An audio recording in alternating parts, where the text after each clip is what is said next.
Welcome to the LSU NCBRT Preparedness Podcast. I'm your host, Ashley Markle.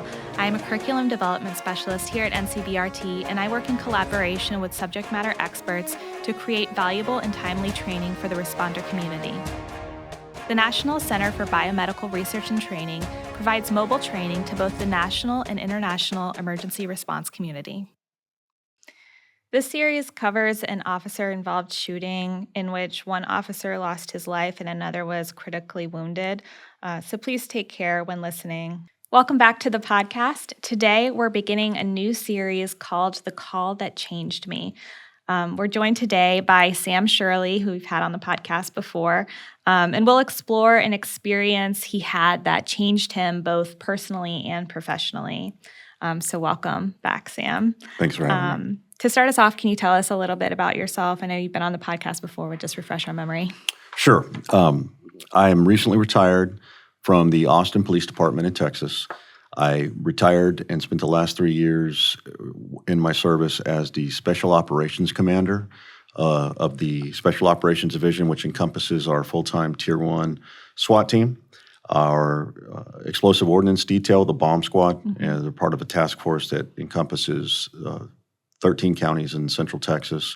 In addition to that, we have our air support unit, which encompasses rotary wing helicopters as well as fixed wing assets, our Marine Division, which is our lake patrol, our Canine Division, which we have a significant number of canine teams, and our robotics, drones, and unmanned and uncrewed air systems, and our hostage negotiation team, as well as our dive team. I think that encompasses just about everything. Thank you. So for this first part of the episode, we're just going to go ahead and dive right into your account of the incident. So go ahead and take it away. Okay, so in keeping with the theme of the call that changed me, we go through I spent over 30 years in law enforcement, working in municipal law enforcement, and you see calls of all shapes, sizes, and from every walk of life. It's law enforcement, and especially policing in a larger city. It's the greatest show on earth. You see things that people just don't really get to see unless they're part of that an organization like that. But so I've seen over the years every type of call. I've seen tragedy. I've seen joy. I've seen everything in between. That said, probably the most impactful call I ever had in my entire career, and I've had a bunch, actually happened in my last year of service, and while I was serving as the commander of our SWAT team. And when you're serving in that capacity, you're the head of the organization, in effect. And under me, I had a tactical lieutenant who's if you want to think of it in terms of an organizational command structure, I would be the incident commander for SWAT call-outs in emergency situations, critical calls like that. And the lieutenant would be the operations section chief or the tactical group supervisor, that kind of a situation. And then below that would be the sergeants, the team leaders, and the actual operators for the call out. And then the collateral duty people would be the hostage negotiators, our uncrewed air system drone assets, our robotics team, our explosive ordnance detail operators who help us with not just any kind of explosives we may come upon, but also with access to denied areas through energetic breaching, things of that nature. We have fire assets, we have EMS assets, we have tactical medics. So it's a large organization. So when this call happens, that's the basic framework that we're working under. And the Austin Police SWAT team, made up of all told to include our full-time and our collateral and reserve assets, is made up of 42 personnel. And when we have certain types of call, it depends. It's kind of a package where what we typically would refer to as a criminal barricaded suspect, where our entire goal is to apprehend a suspect for whatever reason, and they have denied us access to them through the use of a structure or something of that nature. You get a package that would involve the assets you need, so it's a smaller package. But in a situation like we ran into on November 11th, 2023 is the date of the incident, it was reported as and ended up being a true traditional hostage situation, hostage barricade situation. Those are more typical than you might believe, but and in most cases, it doesn't turn out to be the Hollywood version of a hostage situation where you wind up with guys pointing a gun at a guy holding somebody hostage in a typical Hollywood sense. It could be a variety of things, but in this case, it was. So with that, and with that being verified and vetted, we send everybody that is available in our entire emergency response package with our SWAT. So we have all of the assets that I listed out as the framework. Everybody that's on call, everybody that's not on call at that time, everybody available. And because we know that those are the most complicated, they're the most critical in terms of the stakes, because we're talking about innocent lives, hostage lives being in the balance. And the decisions we make on a second-to-second basis could be the difference between people having a successful resolution, which would be everybody surviving the incident, to include the hostage taker, or a suboptimal result, which could be the loss of any life, but most importantly, the loss of innocent lives or hostages. So it was a Saturday morning. It was actually Veterans Day on November 11th, 2023, just this past year. Like most people, at 3 a.m, I'm asleep at home, and the pager in this case through cell phone goes off, and we have a full hostage barricade call out. As the commander and being the IC, I go out with the entire package to be the overall incident commander at the scene, and the senior representative for the police department and the city at the time at the critical scene, and get the information. And okay, it's a hostage barricade, and the initial reports are, got a report of hostage barricade. Suspect has fired on patrol, because just like any other police incident, patrol is going to be the initial responders, and they'll have the initial contact with anybody involved in the call. Suspect has fired at officers with a firearm and has barricaded himself in a home with hostages. Okay.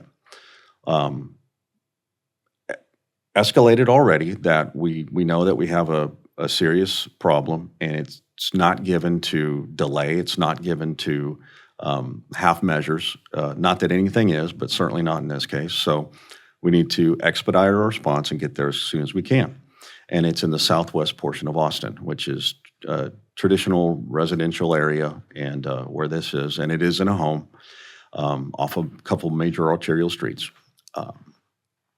So as I'm proceeding there and turn the police radio on, start getting information, and more information's coming through. We have encrypted communications that we're able to use for texted information. So we have more information as we're growing, and you can hear what's going on the radio. So we're hearing patrols setting up different containment positions. They're concerned about ballistic threats because they've already been shot at. And as I'm making my way, the information becomes clear and apparent that the call had initiated from a young lady who called 911. Very panicky, and the 911 calls were pretty chilling to hear. Very panicky, says, "Please send the police. My brother is stabbing everybody in the home and killing them. He has stabbed me. He has stabbed my mother. He has stabbed my other brother, and I'm worried he's killing them right now." While she's on the phone, she flees the residence and is about 2 blocks away. 911 operators tell her, police are on the way, so are medical services. Stay where you are if it's safe and meet them there. So she says, I'm at the corner of this street and this street. Not important what the streets are, but so she says, okay, stay there and they'll be there. Officers arrive. Sure enough, she's been stabbed multiple times. She's bleeding profusely. She's severely injured. She's in one form or another, she's in clear shock, but she's able to relate the following. She says, my mother was snoring. It upset my older brother. He has some psychological issues, and he was angry enough to where he started stabbing her. When my other brother and I intervened, he started stabbing us. I'm afraid they're being killed right now. Officers understand that, okay, that is an immediate threat. It is an active threat, and it's going on right now. So we have to go there. We have to make entry to stop this. We have to do it. We have to do it right now, and nothing less will do. Right. That's basic national standard best practices, and it's the way we do things. Officers went around the corner to the house. We have a very good body cam of this entire incident. Officers began to approach the door, and at that hour of the morning, it had called, and in that time of year, cooler weather, we start to see a little bit of a decrease later on in the night of activity. So we had plenty of officers there. It wasn't a manpower issue. As they close on the door, they set up areas of tactical containment, and they make contact at the door. Knock on the door, Austin police, come to the door, no response. They recognize, based on the reported threat and the situation as it was given to them, they then have to breach the door, make entry to try to resolve the issue. Officer breaches the door, and immediately when the door comes open, they start receiving rifle fire from inside the house, and it's suppressed rifle fire. Couple of notable things about that. Most of the time we do not get shot at, right? That's an anomaly, and that gets your attention. B, it's a hostage situation, and now with the suspect has multiple tactical advantages. He's secreted deep in a house, off on an angle, it's dark inside, and he's shooting at us. He knows where we are, we don't know where he is, and he has a perfectly good spot where he knows we're gonna be, a doorway. Third, he's using a suppressed weapon. Very anomalous. It violates every baseline we have. Most people do not shoot at the cops. They do not secrete themselves in a house after stabbing their loved ones and then fire a suppressed rifle at law enforcement. So they recognize immediately this is not a viable situation for us. Going in there in those kind of circumstances, we can start to weigh that in hindsight, looking at it, but it is untenable at best. So the standard operating procedure of that, send SWAT out. They are able to call out for SWAT immediately. There's a couple of SWAT team members that are working in an overtime basis in the city at that point, doing other things. They hear this on the radio, and they're able to really get ahead of the thing. They start moving that way to start the advisory process and get ready for any kind of emergency entry that needs to be made. But they're also able to generate some real actionable intel for us and provide us with that information. So just like any other jurisdiction, our operators start to show up in a staggered fashion depending on where they live, what they're doing at the time, and where the location is. And by the time I arrive about the same time as my lieutenant that works directly under me. And so we had the command group there pretty quickly. We had another lieutenant that's also part of special operations that's serving kind of as a deputy operations section chief. And we have a couple of team leaders showing up. We have some officers showing up that are moving towards the location and are setting up in a position using some armor. We didn't have our tactical armor there because it just had not arrived yet. It's a matter of space and time, just like in the practical realities of getting to a location. But what we did have was Texas Department of Public Safety was patrolling around Austin. They respond to that officer needs assistance call, as did just about anybody that had a radio, of course. So you get there and there's hundreds of cops there. But what's notable about them being there is their patrol vehicles, large SUVs, have armored panels and armored glass.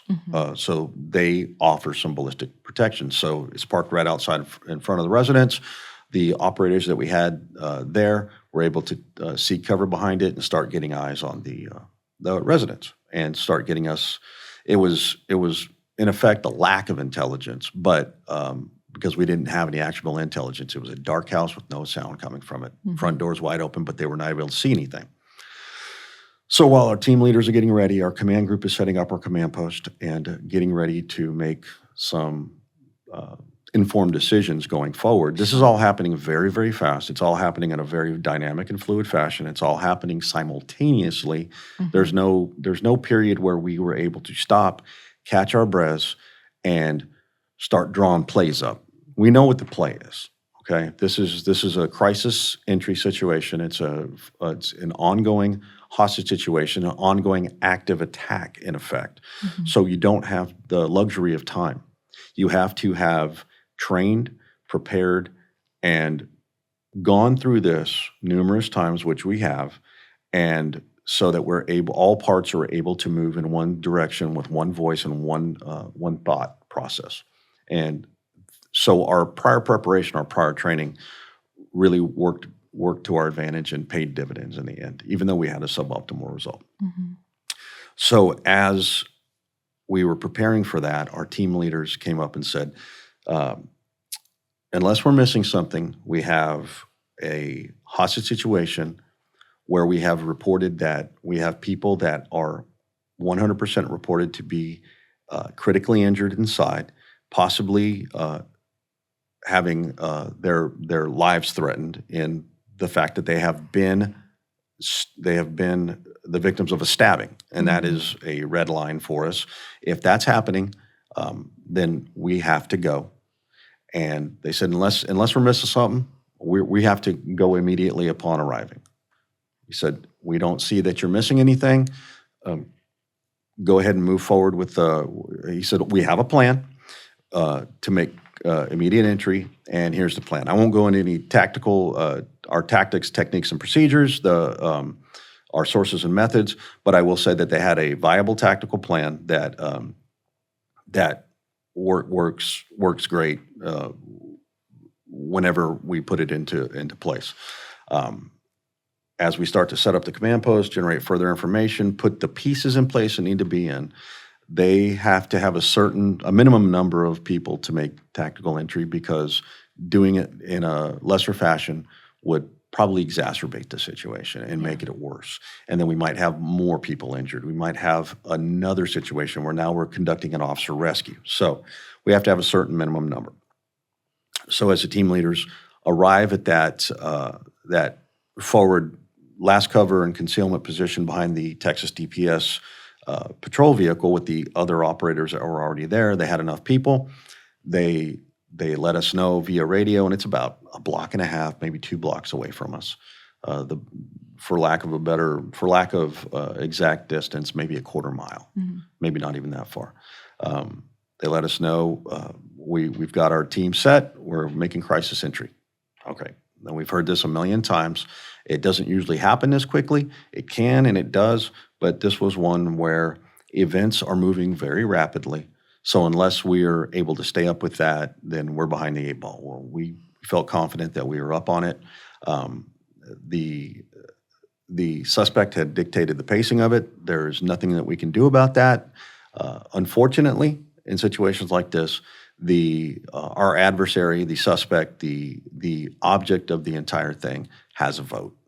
And in this case, he was able to put us in a position with his tactical advantage where we had to, through our tactics, our techniques and procedures, we have to overcome the tactical advantage to effect a hostage rescue and resolve the issue. As our officers made their way into the house, they were able to enter into the house without incident initially. As they were making their entry into the house, we have more assets arriving, we have more team members, we have more containment, and we have notably 2 tactical medics. We have, as part of our overall special operations group, we have members of the Austin Travis County EMS system have as tactical medics in their special operations division.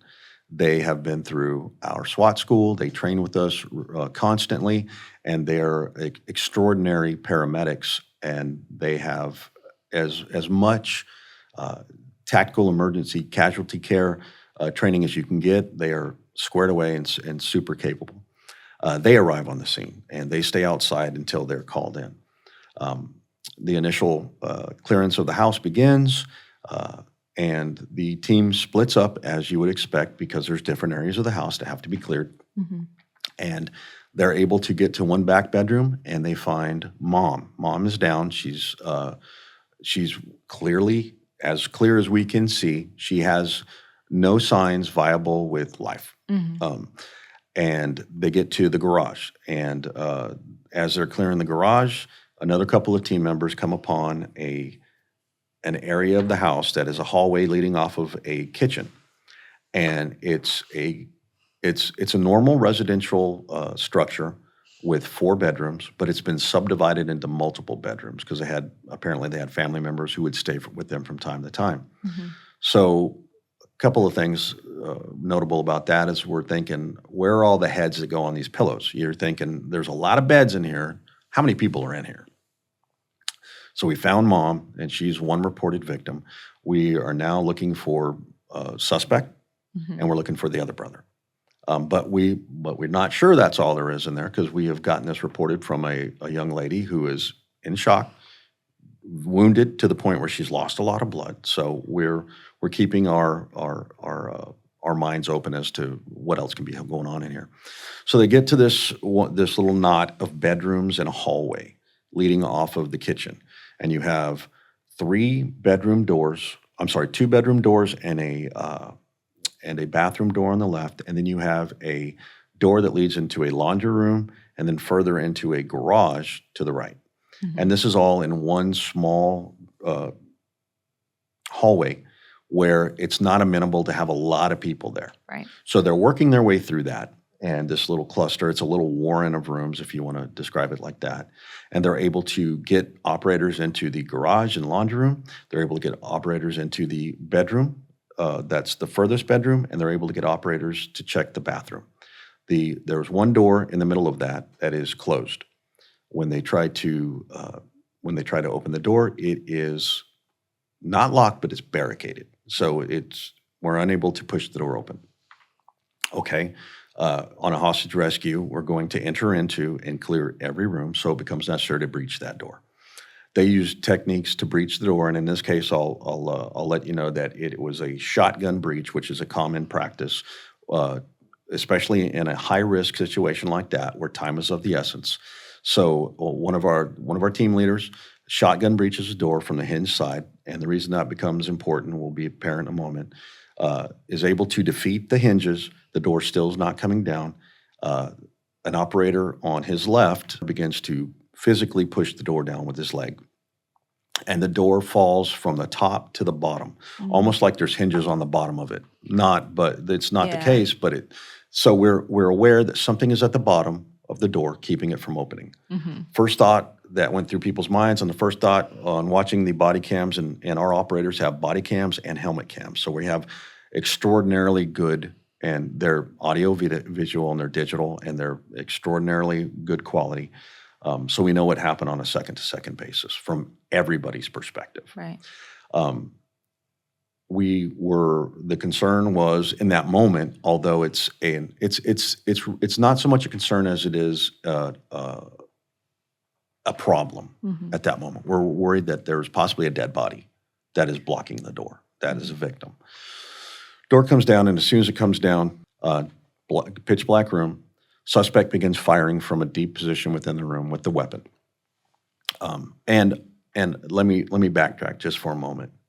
The initial patrol officers also that were fired upon, when they just got that brief glimpse in there at the suspect firing at them, they did say it looked like he was wearing a chest rig. So a chest rig, for those that aren't familiar with the term, what we consider that to be is a load-bearing vest. But when you say it like a chest rig, that also leads us to believe that there are heavy plates of armor below. Think of the kind of armor you saw on the soldiers in Iraq and Afghanistan. That type of equipment is what they're talking about. They said it was sand or tan colored. So that also leads us to believe that this is possibly maybe a member of the military. We don't know. But we do know he's got tactical advantages on us with those things. On the same level that we have, because we have rifles with suppressors, we have chest rigs. So the same type of thing. We're unaware of who this person is. And in the time that it took us to get there and become face-to-face with him, we simply didn't have the luxury of the intel to find out who he was. If it had been a protracted incident where we did not need to make entry right then, we could have learned those things and maybe done things differently. But the situation and the tactical reality that we faced pushed us to this point. Suspects firing out at our officers. Officers immediately hit. He's hit in the shoulder area. He's hit in the vest. He's hit on his radio and his taser. And he's hit in the upper leg. Bad deal. He goes down immediately. At the same time, when the firing is coming through, there are 2 officers in the garage. There's 2 officers in the laundry room on a direct line from that where the suspect is in the room firing. In the fire that's coming through, and it's quite frankly, it's a miracle that more of our operators weren't hit because we're clustered. We're in an unfortunate position based on the terrain to be more clustered than we normally would be. In that intervening in the engagement, Officer Jorge Pastor, who was one of the junior members of the team, he's in the laundry room, hears the fire, turns around, and is bringing his weapon to bear to engage the suspect, and he is struck in the forward part of his forehead. The bullet enters into the front part of his ballistic helmet, penetrates and enters into his head. The ballistic helmets, for those again that may not know, they are not rated to stop rifle fire, and in some cases they stop certain calibers of pistol fire, but they are not rated to stop rifle fire. There's not a lot of helmets out in the world that are, and it's not industry standard. They're mainly for concussion. They're mainly for banging your head, things of that nature. Right. So it did not. The performance of the helmet was not lower than we expected. Sometimes that happens. Right.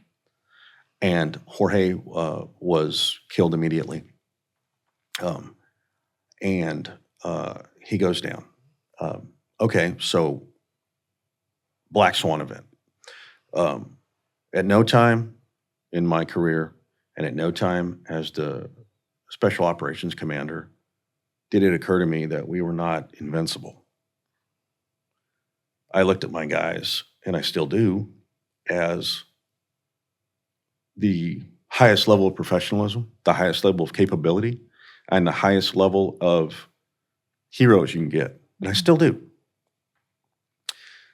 But you don't think that you're going to hear over the radio that, and the guys, as a testament to their professionalism and their capability, they continued.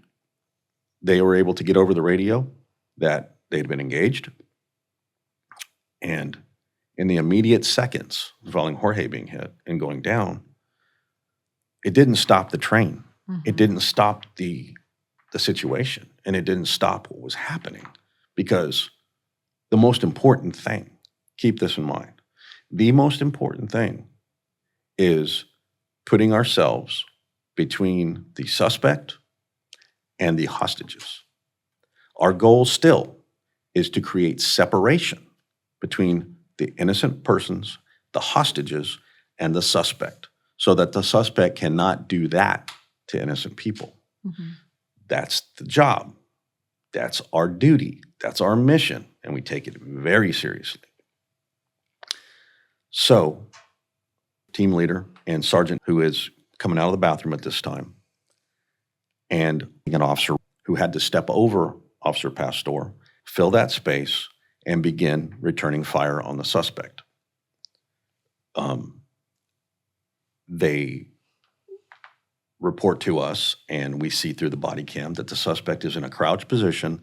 He has made himself a little fighting position with a large, like a Pelican case that he had. In searching it later, we found that he had thousands upon thousands of rounds of ammo, tactical equipment inside of it. And he is wearing a coyote brown chest rig with magazines in it. He has a radio system attached to his vest, and he has a rifle, what you would call an AR-15 platform rifle, an M4 in military designation, with a suppressor on it, with a laser designator on it, and with a holographic sight on it. All advanced weapons system type stuff and well out of the norm. As they begin to engage him, he is taking rounds from 3 of our operators, and they're having an effect, but as you might understand, the area that is protected by the vest is not having a incapacitating effect that we want, so the operators had to make adjustments, and they were able to, in short order, this from the time the door goes down, you got to understand, till the time the engagement was complete, the gunfire was over, we're talking 4 seconds. So all of these things happen quicker than quicker than I formulated this sentence. Yeah. It happens like that. And Wow. when life and death happens that quick, and they're prepared for it, and you talk to any of those guys, and we know this going in, but it becomes very concrete very quick when we say on a live hostage rescue, and SWAT guys around the country, anybody who listens to this has been in this position, they know what I'm talking about. We say on a live hostage rescue, the most dangerous type of tactical intervention that we do for the most part, when you go through the door on one of those, there is a high probability, not a possibility. There's a possibility on any door you walk through. Right. But there's a probability that we're not walking out unscratched. There's a probability that we may lose somebody. You know this. You intellectually know it. But you know it viscerally only after it happens. Military veterans that watch this know this all too well. Right. They saw this. They saw it ad nauseum overseas. And, we know about that, but we're thousands of miles away, and we're behind the lens of a camera, or we're behind the TV. We watch it on TV, and it's not concrete to us. But in American law enforcement, that doesn't happen every day. So it wasn't just shocking to recognize that we're not invincible, but knowing it's your people. For a second, I'm human just like anybody else. For a second, I wanted to crawl into a hole and go, this isn't happening to us. But hearing the guys and hearing them continue on, letting us know, one of the guys called out with their call sign TAC 31 to command post. We've been engaged, shots taken, shots fired. That means we have taken shots at a suspect, and shots fired means we have had shots fired upon us. So an exchange of gunfire, not good. Okay, I heard that, and I thought, okay. And then I have 2 operators hit. We have a code word for that. I have 2 operators that are hit. And then he continues. We're continuing on to clear the residence. And I took that in, and I thought, okay. And then you don't process it, but then I thought, did he say? And I looked over at my lieutenant, and I said, did he say that we have 2 guys hit? Did I hear that right? Or is he saying that the suspect's hit? He did say the suspect is down. I understood that, and that's expected in an exchange of gunfire with a SWAT team. I said, did he say that? He goes, yeah. I said, all right, okay. And at that point, the human thing to do is to go, hey, what do you mean? Talk to me. We didn't do that. We recognize that they're still in the middle of this. Yeah. They just got in a gunfight. So the last thing they need is me going, hey, what's going on? Because I want to know. I need to know, but I don't need to know right then. I need to let them finish the mission. Okay, so it seems like forever, but probably 30 seconds later, team leader calls in, TAC 10 to command post. Go ahead. Okay, we've located the hostages. I have 2 deceased, and suspect is down, and he in custody, and we're working on him now. Okay, more professional you cannot be, because he dealt with that first. I now know I have 2 dead hostages inside, suboptimal result. I have a suspect that's down. He's being worked on, which is absolutely what I expect. We shoot somebody, we're still going to try to save their life, no matter what they did. Highest level of professionalism. The guys are working on that. And then he says, I have two down. We're working on, gave me his TAC number, and he wasn't sure who the other one was. He wasn't sure who he was, because I won't get into too deeply, but he was just not able to see who it was. Okay, I said, all right, what do you need? We need a second ambulance up to the residence, because we had one that pushed up immediately. And if you have any more TAC medics at the command post, send them over. So we did. And the hardest thing at that point was not knowing who it was, not knowing what their condition was, understanding that this has gone from an expected outcome to probably one of the worst possible outcomes. Our worst fears realized. And our initial desire was, those are our guys. And the way that we conducted ourselves as a leadership team was, everything is our responsibility. We are accountable for everything. These people, their well-being, their families, that belongs to us, and it belongs to me as the head of that organization. And I take that very, very, very, very much to heart. And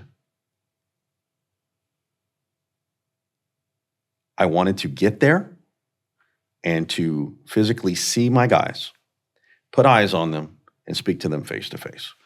And I wanted to know who my guys that were hurt. And I wanted to know they were okay. And I can't do any of those things right then. And I even looked, and I saw that myself and the lieutenant, we had actually, without even thinking about it, we were at our command post with all of our stuff. We have cameras for this. We were able to monitor everything. We're able to see things live. We're able to do all these things from our command post.